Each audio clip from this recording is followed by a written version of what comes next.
নমস্কার। যুক্তি তর্ক সঙ্গে অর্কই আপনাদের স্বাগত। আপনাদের সঙ্গে আমি অর্কপ্রভ সরকার। ভারত সরকার একটা সিদ্ধান্ত নিয়েছে, এই নিয়ে বিগত 2-3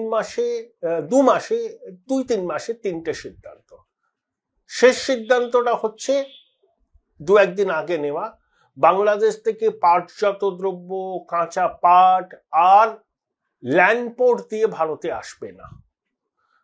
যদি বাংলাদেশে যারা পাট রপ্তানি করেন, তারা পাট রপ্তানি করতে চান, তাদেরকে মুম্বাই বন্দর মানে সমুদ্র বন্দর ব্যবহার করতে হবে। যারা পাট রপ্তানি করেন বাংলাদেশে, তারা বিপদে পড়বে। এর আগে আমরা বস্ত্র সামগ্রী, প্যাকেজ ফুড অনেক, সেগুলো রপ্তানির উপর নিষেধাজ্ঞা দিয়েছি, ট্রান্সশিপমেন্ট বাতিল করেছি। এটা হচ্ছে লেটেস্ট। এবং 2026 সালে ভারত বাংলাদেশের মধ্যে গঙ্গা জল চুক্তির 30 বছর পূর্ণ হচ্ছে।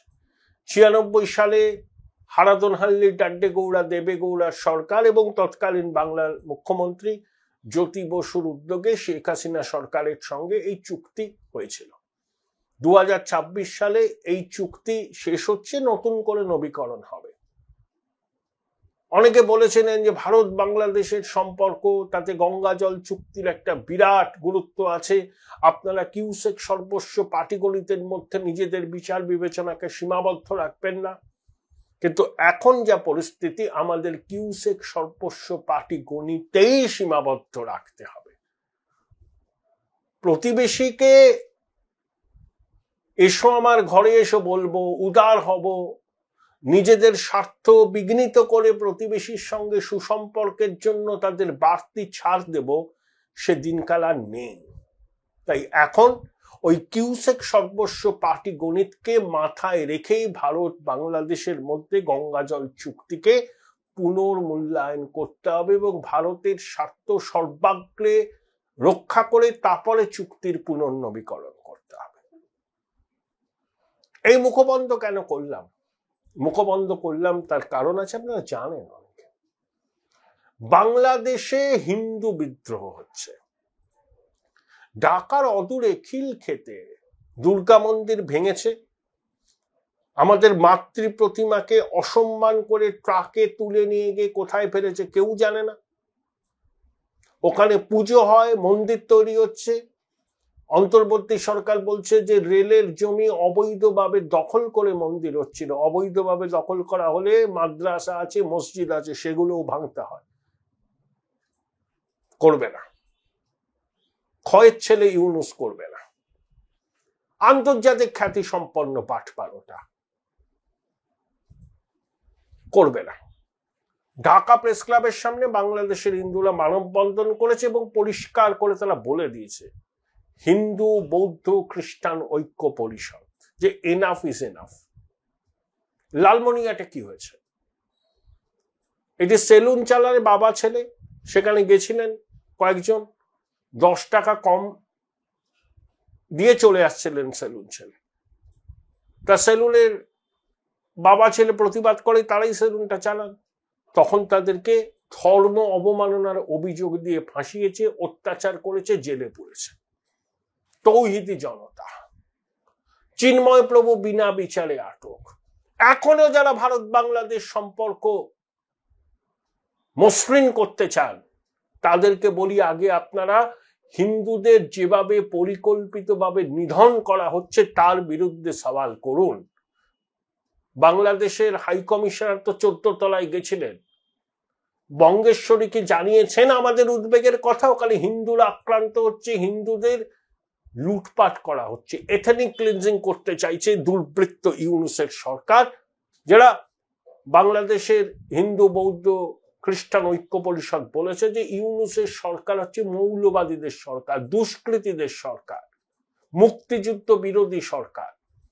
এই সরকার মুখে যাই বলুন না কেন, আসল লক্ষ্য হচ্ছে বাংলাদেশের সব সমস্যার মূলে হচ্ছে হিন্দুরা। হিন্দুদের পেটাও, হিন্দুদের খেদাও, হিন্দুদের বাড়ি সম্পত্তি দখল করো, হিন্দু পরিবারকে জোর করে ধর্মান্তরিত করো, হিন্দু মহিলাদের জোর করে ধর্মান্তরিত করে বিবাহ করো। এটাই তো যে দেশে একসময় 22% হিন্দু ছিল, এখন কমতে কমতে 8%-এর নিচে নেমেছে। কিন্তু হিন্দুরা বলেছে এই পরিস্থিতি যদি না বদল হয় কয়েকদিনের মধ্যে, তাহলে তারা ভোট দেবেন না, সর্বত্র তারা সরকারকে বয়কট করবে। এই যে উপদেষ্টা পরিষদে একজনও হিন্দু নেই, এতগুলো সংস্কার কমিটি একজনও হিন্দু নেই, আর আন্তর্জাতিক খ্যাতি সম্পন্ন বাটপার খয়ের ছেলেরা কি বলছে? হ্যাঁ, সবার জন্য বাংলাদেশ, অসাম্প্রদায়িক বাংলাদেশ, গণতান্ত্রিক বাংলাদেশ। বিদেশি সংবাদ মাধ্যম এই মালটাকে ল্যাংটো করে দিয়েছে। ইকোনমিস্ট কি বলেছে? ইকোনমিস্ট বলেছে যে ইউনূসের পার্টি, ওই কিংস পার্টি, জাতীয় নাগরিক পার্টি, তাদের সমর্থন মাত্র 5%। বিএনপির নির্বাচন হলে 42% ভোট দেবে, জামাতকে দেবে 32%। আওয়ামী লীগ নির্বাচনে অংশ নিতে পারছে না এখন অব্দি যা খবর। তা সত্ত্বেও 14% মানুষ বলেছে ইকোনমিক্স পত্রিকায় তারা আওয়ামী লীগের পক্ষেই থাকবেন। অর্থাৎ আওয়ামী লীগ নির্বাচনে অংশ নিতে পারছে না এটা ধরে নিয়েও 14% বলেছেন তারা আওয়ামী লীগের পক্ষে থাকবেন।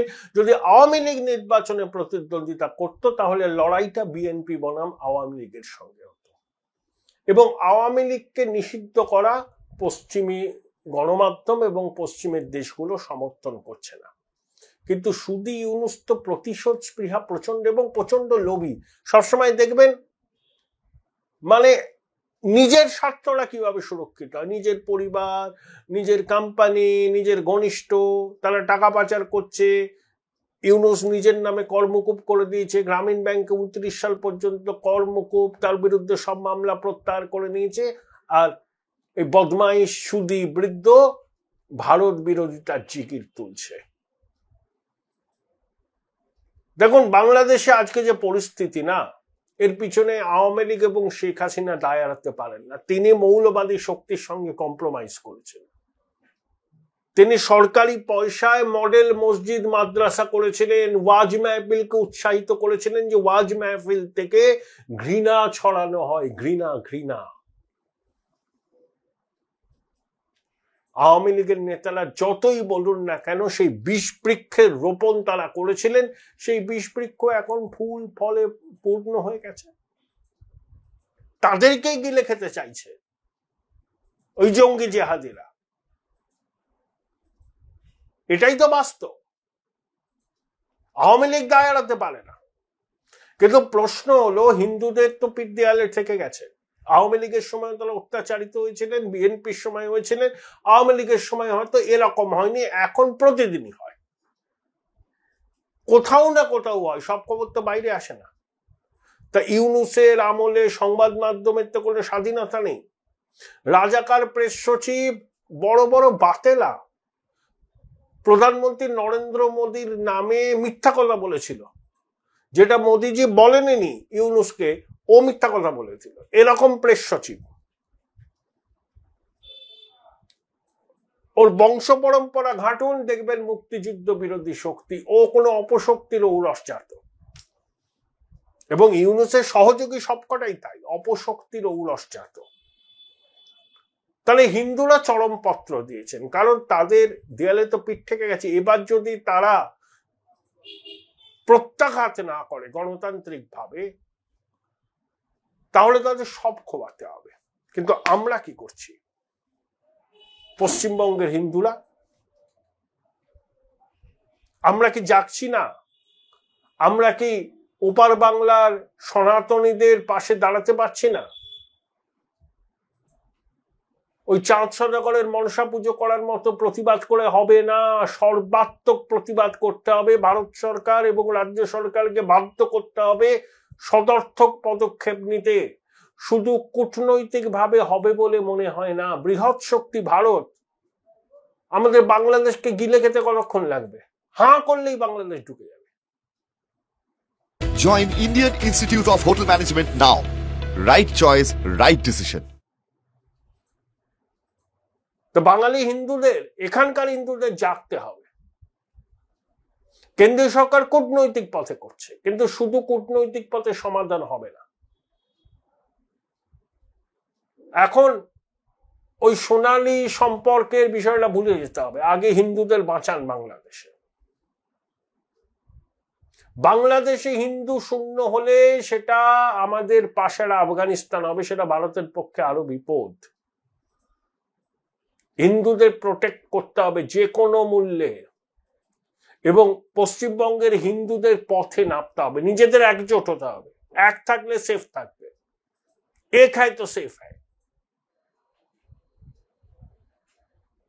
এখন সবকিছু ভুলতে হবে, হিন্দুদের একজোট হতে হবে। আমাদের পড়োশী বাংলাদেশের হিন্দু ভাই বোনদের প্রতি সংহতি জানিয়ে, এবং শুধু সংহতি জানিয়ে মোমবাতি মিছিল করে প্রেস ক্লাব বিবৃতি দিয়ে হবে না, এমন ভাবে প্রতিবাদ করতে হবে যাতে রাজ্যের সরকার, কেন্দ্রের সরকার সদর্থক পদক্ষেপ নেয়। যা নিয়েছে কেন্দ্রের সরকার নিয়েছে, কঠোর পদক্ষেপ নিয়েছে, বাংলাদেশকে আমরা ভাতে মারবো এবার।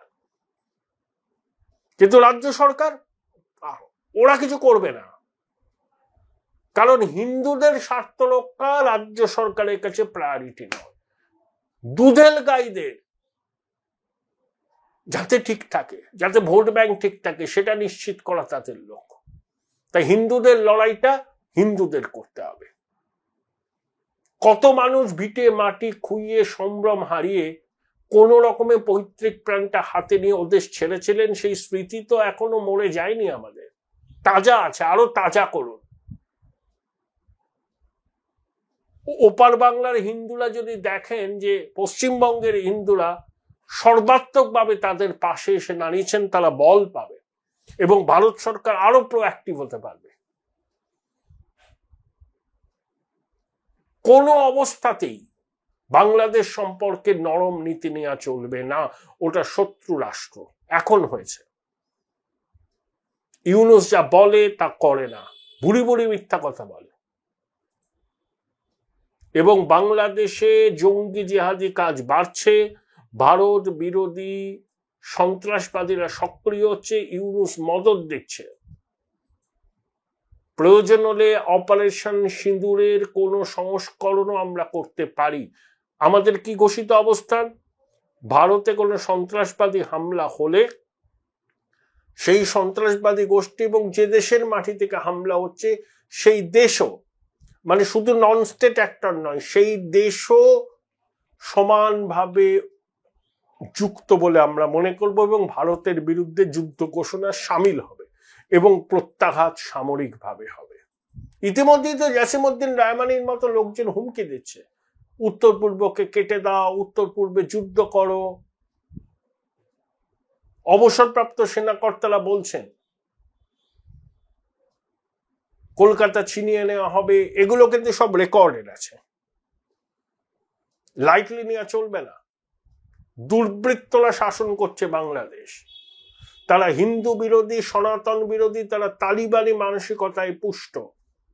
স্লোগানটা ভুলে যাননি আপনারা নিশ্চয়ই, আমরা সবাই তালিবান, বাংলা হবে আফগানিস্তান। সেই পথেই কিন্তু ইউনূসের সরকার হাঁটছে। সময় থাকতে থাকতে পদক্ষেপ করুন, দেরি হয়ে গেলে খেসারত দিতে হবে ভারতবাসীকে। এইটুকুই যা বলার।